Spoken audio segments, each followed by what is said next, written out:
Welcome to Clearance Techniques and Lung Expansion Therapy for Children. This is from Chapter 12 by Walsh.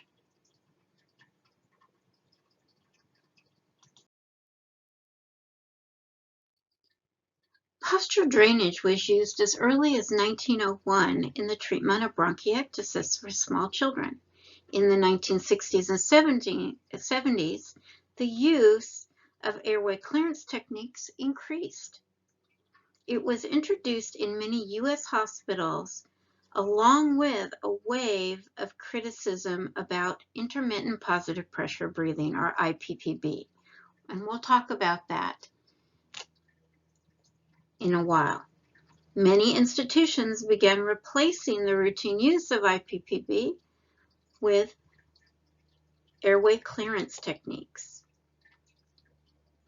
However, despite a steady stream of criticism, the use of airway clearance techniques appeared to have increased dramatically.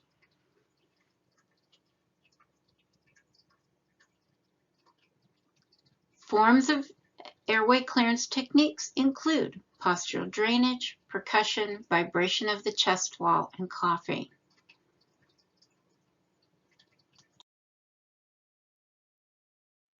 Special considerations when working with children and infants include gaining their cooperation. Without their cooperation, airway clearance becomes much more difficult, and the potential for harm during airway clearance modalities increases. When a child is forcefully crying, the transpulmonary pressure can swing. This creates an environment suitable for lung damage. All efforts to decrease crying should be made. In modalities that use airway pressure to aid airway clearance, less pressure should be administered to a non-cooperative child. For older patients, a multidisciplinary approach can increase airway clearance quality and quantity by at least 50%. Enlisting the aid of parents, nurses, and physicians is vitally important. The clinician must make a special effort to secure the patient's confidence and cooperation by spending a few moments to gain the child's trust, and the use of rewards, stickers, small toys, appropriate for the child's age, can also help to build the confidence in the child.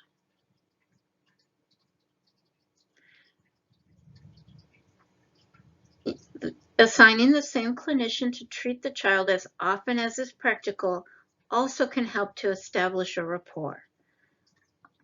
Allowing a child as much control over the situation as possible, such as deciding which lobes will be treated first, may increase the child's sense of control and reduce hospital-related anxiety. Also, having a parent available during therapy can be especially useful when the child is unfamiliar with airway clearance techniques. Because airway clearance techniques can be extremely uncomfortable for postoperative patients, the routine use of airway clearance techniques in these patients may actually promote atelectasis by breath holding. However, when patients suffer from excessive or chronic secretion retention, mucus plugging, and atelectasis, performing airway clearance techniques can be difficult but is necessary. Adequate pain control is essential, and attempts must be made to schedule the airway clearance shortly after pain medication is administered. Cough efficacy can be improved if the patient is taught how to splint when coughing by holding a pillow over an incision or an area that's sore.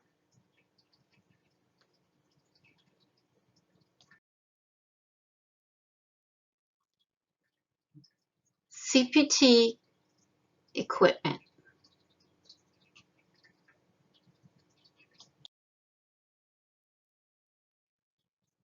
Special considerations when working with a newborn.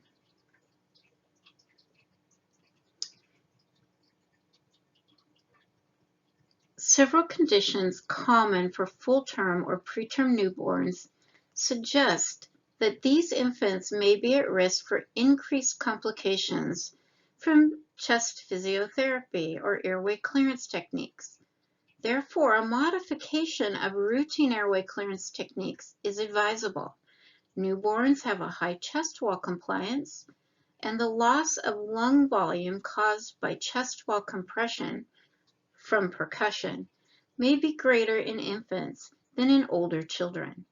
For this reason, institutions routinely omit chest wall percussion in neonatal airway clearance techniques, usually opting for use of a small machine that vibrates.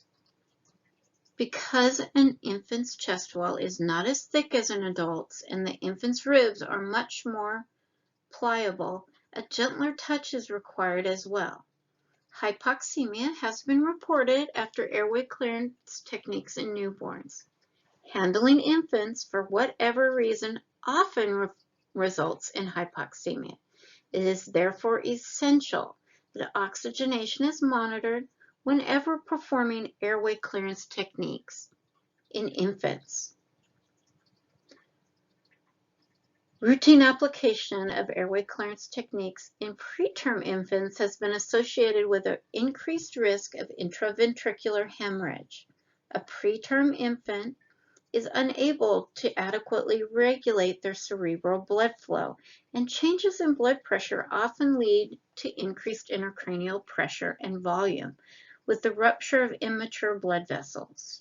Trendelenburg positioning and chest wall percussion would seem likely to increase cerebral blood flow and reduce venous return, further increasing the risk of intraventricular hemorrhage. Therefore, these procedures should be used sparingly, if at all. If possible, airway clearance techniques should be withheld from infants at high risk for intraventricular hemorrhage. These include very premature infants and infants in the first few days of life. Critically ill newborns are unable to adequately maintain body temperature and therefore are routinely placed in incubators and under radiant warmers. Caregiver interventions of any kind, including airway clearance techniques, should be clustered and should maintain the temperature of the at-risk infant. A newborn's trachea and bronchi are especially vulnerable to the damaging effects of endotracheal tubes and suction catheters. Consequences of deep endotracheal suctioning include the development of bronchial stenosis and granulomas. Avoiding deep endotracheal suctioning minimizes these risks. Many infants in the neonatal intensive care unit, or NICU, are sensitive to handling. This is especially true of preterm infants and full-term infants with pulmonary hypertension. These infants may develop hypoxemia or bradycardia in a response to excessive stimulation. Clustering cares and caregiver interventions can minimize the adverse consequences of handling. Please work with your nurses.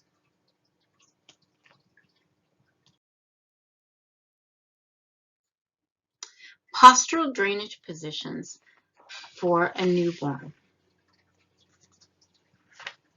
Again, remember that Trendelenburg is not recommended and may be adjusted.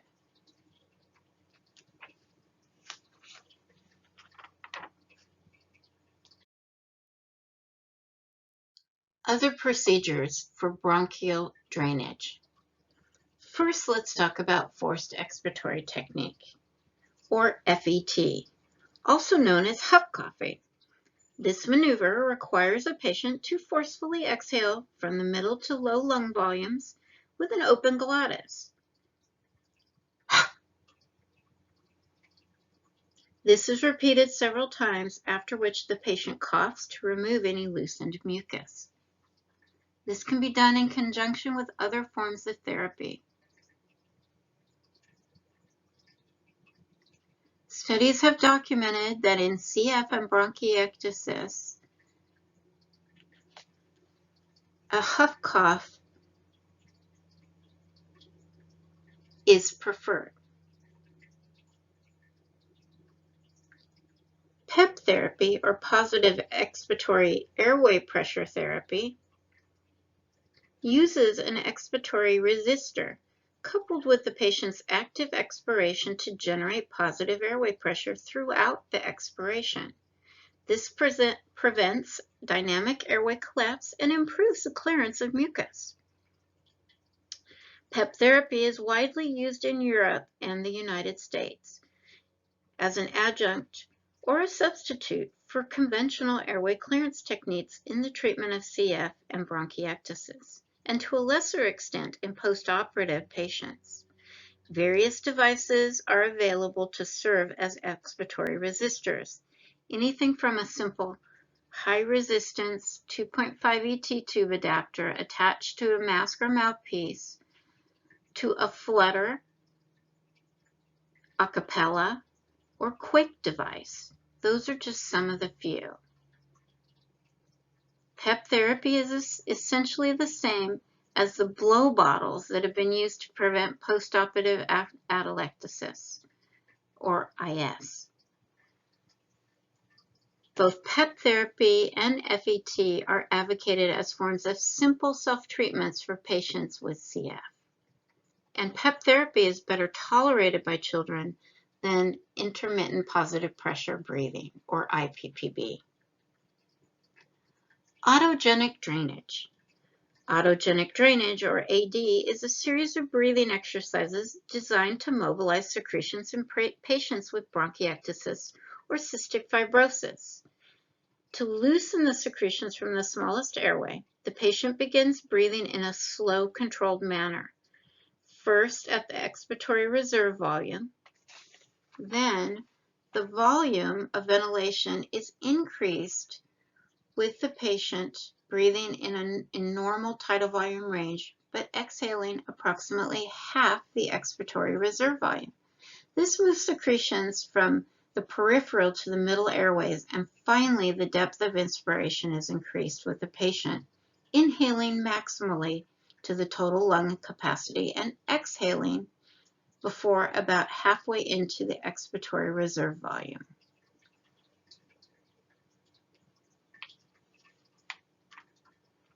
Automatic high-frequency chest compression. High-frequency chest wall compression and high-frequency chest wall oscillation are able to be done with various devices. One of the most commonly used one is the vest.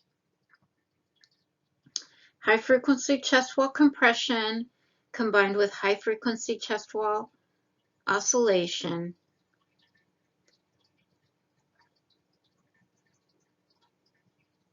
are a means of putting a snug-fitting inflatable vest connected to a high-performance air compressor.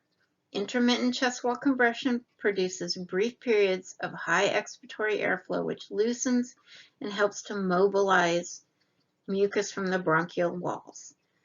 The device is widely used in patients with CF and chronic bronchiectasis.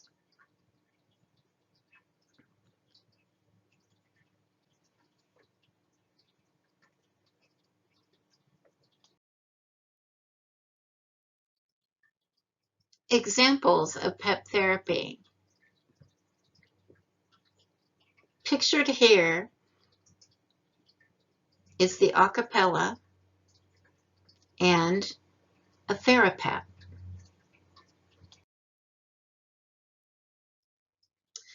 This is a picture of the vest. You can see the child sitting, holding His reward, a video game, while he does his vest therapy. And in the top picture, you can see two children both doing their vest at the same time that they're taking a breathing treatment.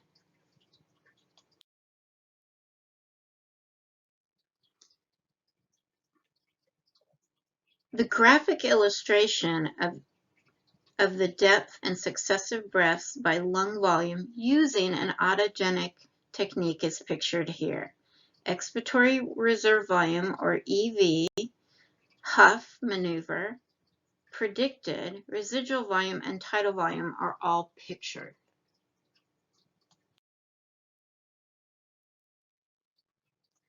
Complications of chest physiotherapy. Hypoxemia. Hypoxemia is one of the most commonly cited adverse effects of airway clearance techniques.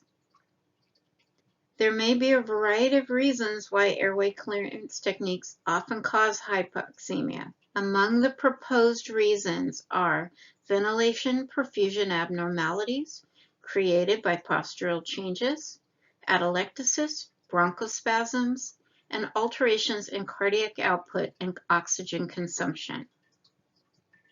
Also, incomplete mobilization of secretions, mucus plugging may contribute to hypoxemia to differing degrees.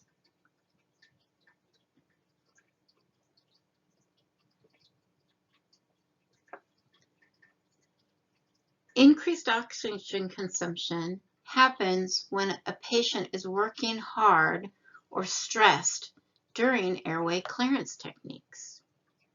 Atelectasis can happen due to vigorous chest wall percussion. Chest wall vibration, in contrast to chest percussion, has been associated with hypoxemia in some studies, but not as much with atelectasis. Bronchospasm. An additional explanation for the associated chest percussion with hypoxemia is the observation that chest percussion can cause bronchospasm in susceptible patients, especially when sputum production is minimal. Administering bronchodilators before therapy may be desirable, especially when airway clearance techniques are used for patients with reactive airways disease.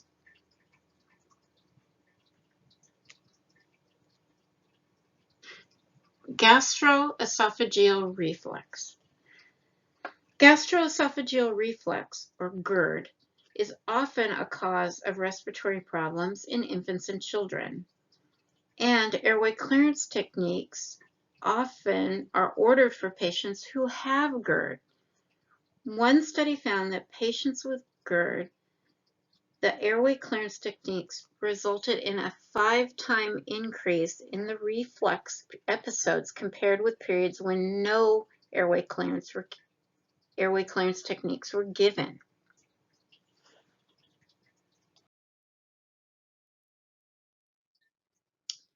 Airway obstruction and respiratory arrest. Although airway clearance techniques can be effective for removing bronchial foreign bodies in children, it may also result in acute upper airway obstruction and death. This is especially true when the foreign body consists of organic materials such as seeds or nuts that may increase in size secondary to water absorption after a period of retention in the lung. Vomiting and aspiration may also occur during airway clearance techniques, and you should be aware of when the patient last ate to avoid this. Let's talk about increased intracranial pressure. Just to review, preterm infants are especially at risk for increased intracranial pressure and interventricular hemorrhage.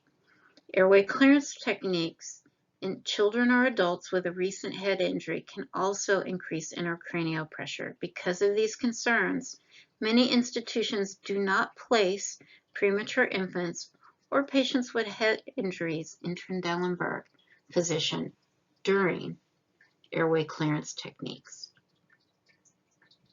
Rib fractures and bruising are another problem. Rib fractures have been reported as a complication of chest percussion in preterm infants, especially ones with bronchopulmonary dysplasia. Most patients are more comfortable if percussion or vibration is performed with the skin covered by a pajama top or t-shirt. If the patient is not wearing pajamas or clothing, a lightweight blanket or towel can be placed on the chest or back. However, excessive padding, like a pillow, should be avoided. Airway trauma. In all patients, extreme care must be taken to maintain a proper airway. Infants and children with artificial airways in place can be accidentally extubated during airway clearance techniques, especially if they are being mechanically ventilated. The smaller the child, the more likely this is to happen, and the tougher it is to get an airway back in place. Special care must be maintained, especially during the first 24 hours after a new tracheostomy, because hemorrhage can occur if the therapy is given too vigorously. Many patients in intensive care units or those with artificial airways in place have suction equipment as well as a manual resuscitator and mask, and those should be readily available at the patient's bedside before starting treatments.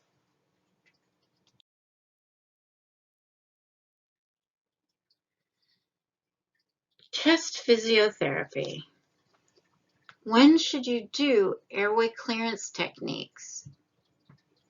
It may not be beneficial in asthma, bronchiolitis, pneumonia, or post-extubation. It may be beneficial when there is acute lobar atelectasis, cystic fibrosis, neuromuscular disease, or lung abscess.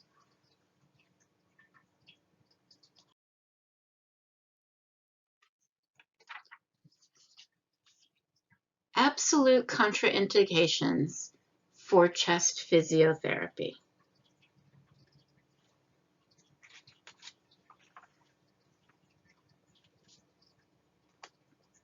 Frank hemoptysis, empyema, foreign body aspiration, and untreated pneumothorax are all considered contraindications to airway clearance techniques.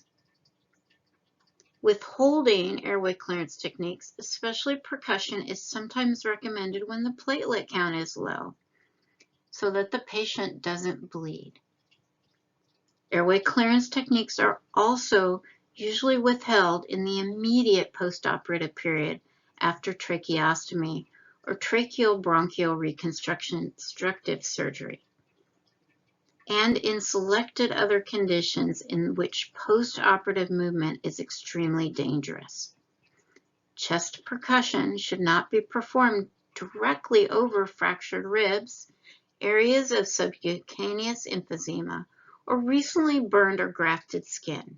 Some conditions may require modification of therapy or omission of certain parts of airway clearance techniques.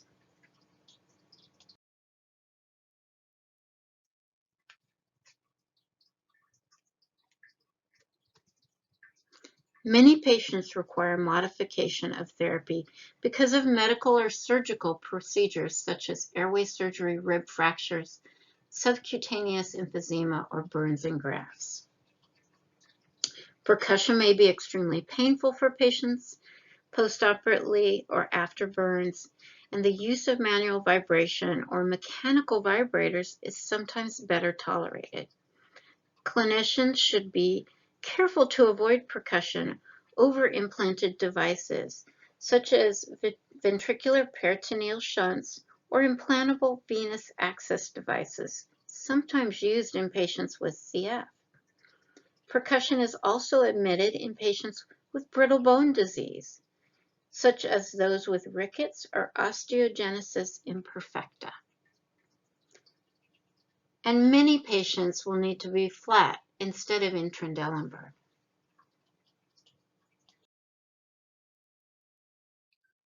Monitoring during chest physiotherapy. Monitoring during chest physiotherapy should include oxygen saturation, heart rate, respiratory rate and breathing pattern, skin color, and breath sounds. This is especially true of our smallest patients who may not be able to tell you that they're in pain. By monitoring heart rate, respiratory rate, and breath sounds before and after treatment, therapists will be able to tell whether the treatment is helping and be able to relay this information to the healthcare team.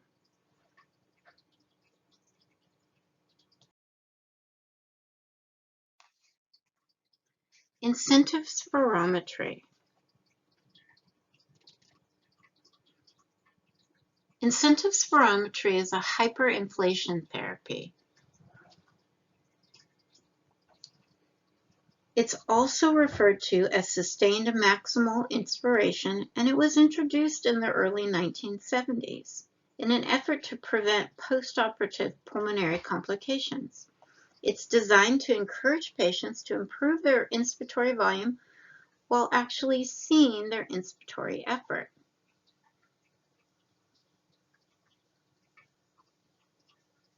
It may help after abdominal surgery, thoracic surgery, surgery in patients with pulmonary disease, atelectasis, restrictive lung defects associated with quadriplegia, restrictive lung defects associated with a dysfunctional diaphragm. Remember that the patient must be alert and cooperative and understand your teaching on how to use the device.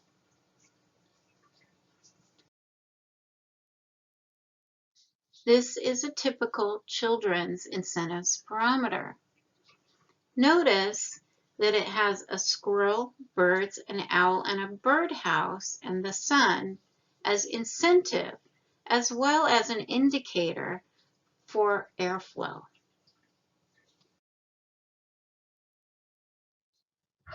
Special considerations for children for using incentive spirometry are they must be able to understand and follow your directions.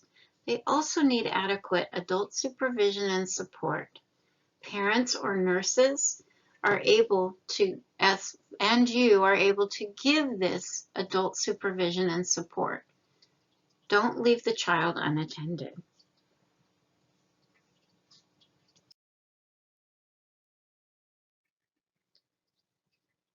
EasyPap devices are not as effective for small infants and younger children.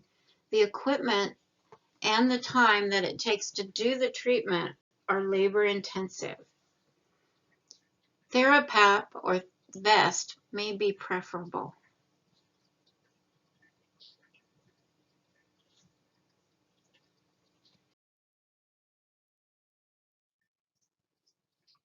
Intermittent positive pressure breathing.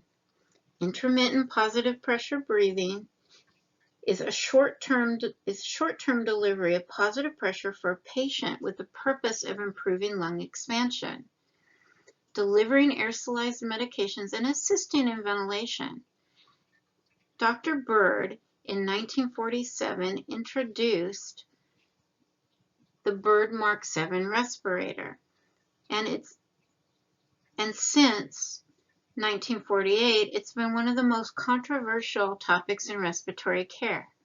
It was very popular during the 1960s and 70s and was regarded as a cure for all pulmonary ailments.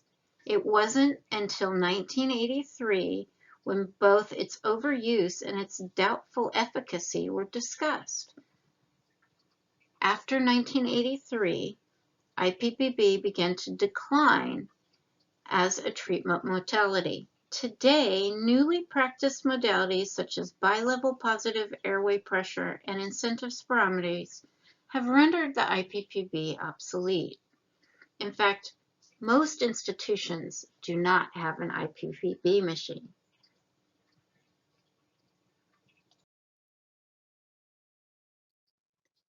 The future of airway clearance in children includes prevention and normalization of physiologic airway clearance mechanisms and customizing therapy for the best outcome. As a critically thinking respiratory therapist, you can contribute to a patient's best outcome by choosing the right airway clearance device. Some of the newer devices are pictured here.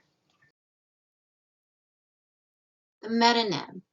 The MetaNeb is a therapeutic device that utilizes a systematic approach to enhance normal mucus clearance and resolve or prevent patchy atelectasis. Continuous high-frequency oscillation mode is a pneumatic form of chest physiotherapy that delivers medicated aerosol while oscillating the airways with continuous pulses of positive pressure. In CPEP mode, continuous positive expiratory pressure mode, the MetaNib system provides medicated aerosol combined with continuous positive pressure to assist in holding open and expanding the airway. Patients that can benefit from the MetaNeb are bronchiolitis, cystic fibrosis, asthma, chronic bronchitis, neuromuscular disorders, emphysema, COPD, patients needing post-operative airway management, and patients needing emergency room airway management. Continuous positive airway pressure helps to prevent or reverse atelectasis, aids in the mobilization of retained secretion, and reduces the incidence of air trapping.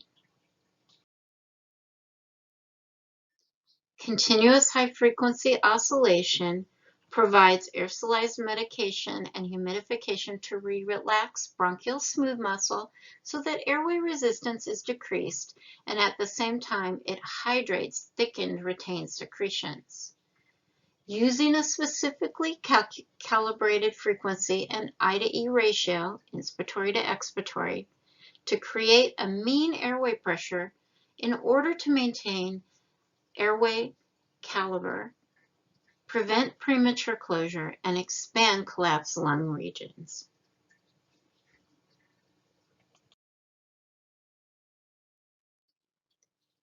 Administration of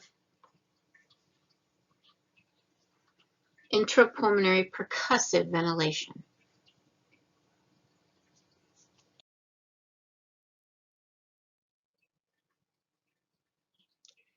This device maintains high-frequency oscillation during both inspiration and expiration to form a pressure gradient to the small airways where secretions are trapped.